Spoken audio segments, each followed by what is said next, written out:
Masih berlatar wabah COVID-19, proses economic reopening atau pembukaan kembali perekonomian menimbulkan suatu ketidakpastian baru bagi pasar terkait risiko penyebaran virus. Beberapa skenario yang dapat terjadi adalah pandemi usai dan ekonomi berkibar, pandemi terkendali namun tidak lenyap, atau yang paling dikhawatirkan terjadi second wave. Penyimbangan antara pembukaan ekonomi dan kedisiplinan masyarakat serta kapabilitas untuk melakukan 3T, test, track, dan treat untuk mencegah penyebaran virus kembali secara masif sangatlah penting. Nah, seperti apa sih situasi pandemi terakhir? Saat ini jika bicara soal pandemi, kita tidak bisa menyamaratakan kondisi. Mari lihat perkembangan di beberapa kawasan besar. China dan Eropa dapat membuka ekonominya sekaligus mengendalikan pandemi dengan baik. Sementara Amerika Serikat cukup kelabakan menghadapi lonjakan kasus setelah pembukaan kembali ekonominya. Kesimpulannya, situasi dan dampak pandemi ke depannya akan lebih terkotak-kotak kecil per kawasan atau negara. Walaupun secara umum, secara global, dunia memang masih belum menang dari COVID-19. Di lain pihak, data ekonomi terkini menunjukkan berlanjutnya sinyal perbaikan ekonomi. Didukung beberapa faktor seperti membaiknya aktivitas ekonomi pasca reopening sejak bulan Mei dan Juni lalu, mulai adanya penyerapan tenaga kerja kembali dan dukungan stimulus pemerintah.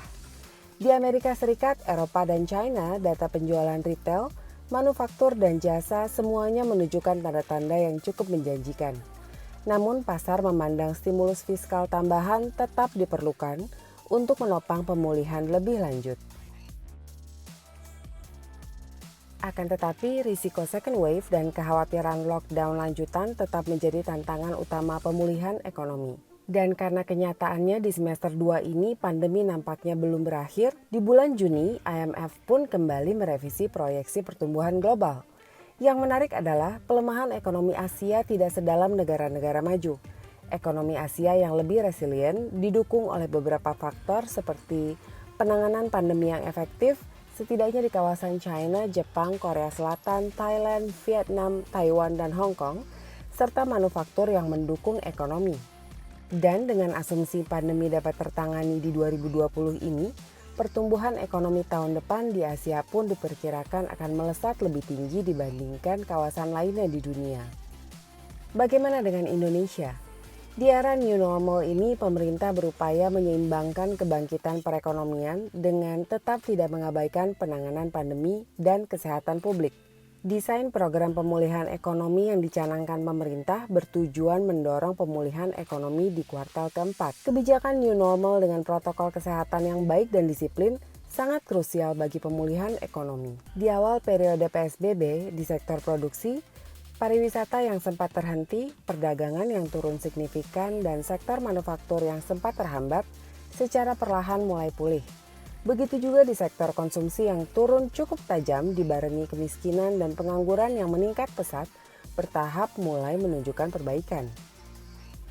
Hal ini merupakan respon dari kebijakan stimulus pemerintah.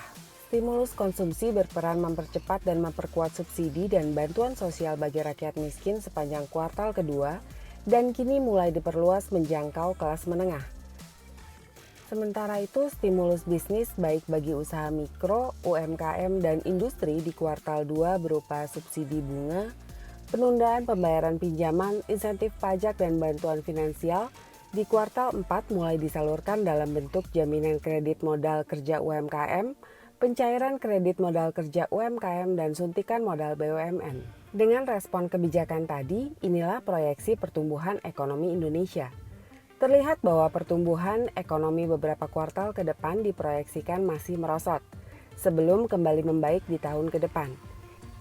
Ini dengan asumsi pembukaan ekonomi dan relaksasi PSBB saat ini dapat berjalan dengan efektif, dan penanganan pandeminya pun terbilang cukup baik. Respon kebijakan yang berorientasi pada pertumbuhan penting untuk menjaga keyakinan investor.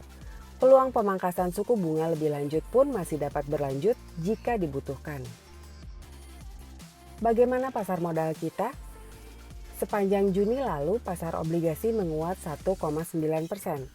Rupiah yang stabil mendukung persepsi bahwa ekonomi berjalan dengan baik, memberikan dampak positif terhadap keyakinan konsumen dan bisnis di tengah perlambatan ekonomi seperti saat ini. Kembalinya dana asing ke pasar obligasi sebagai respons positif terhadap langkah fiskal dan moneter yang proaktif turut mendorong penguatan rupiah. Imbal hasil real Indonesia yang masih merupakan salah satu yang tertinggi menawarkan peluang investasi menarik. Terlebih lagi, arus keluar investor asing diperkirakan akan lebih tertahan mengingat kepemilikan asing yang sudah turun kurang lebih 10% dari posisi tertinggi di tahun 2019. Sementara itu, pasar saham Indonesia tumbuh 3,2% sepanjang Juni kemarin. Kebijakan lockdown dan pembatasan sosial berdampak besar terhadap earnings perusahaan di dunia. Kinerja pasar saham di beberapa negara yang relatif lebih baik turun tidak sedalam proyeksi earnings, menunjukkan bahwa pelaku pasar mengambil posisi terhadap ekspektasi pemulihan di 2021. Untuk Indonesia, kesuksesan pemerintah mengatasi pandemi selama periode new normal menjadi faktor penting dalam mendorong kinerja pasar saham ke depannya. Nah, investor, tunggu apa lagi? Pasar saham dan obligasi terus menunjukkan pemulihan. Segera susun rencana investasi dan jangan lewatkan peluang pertumbuhan aset Anda.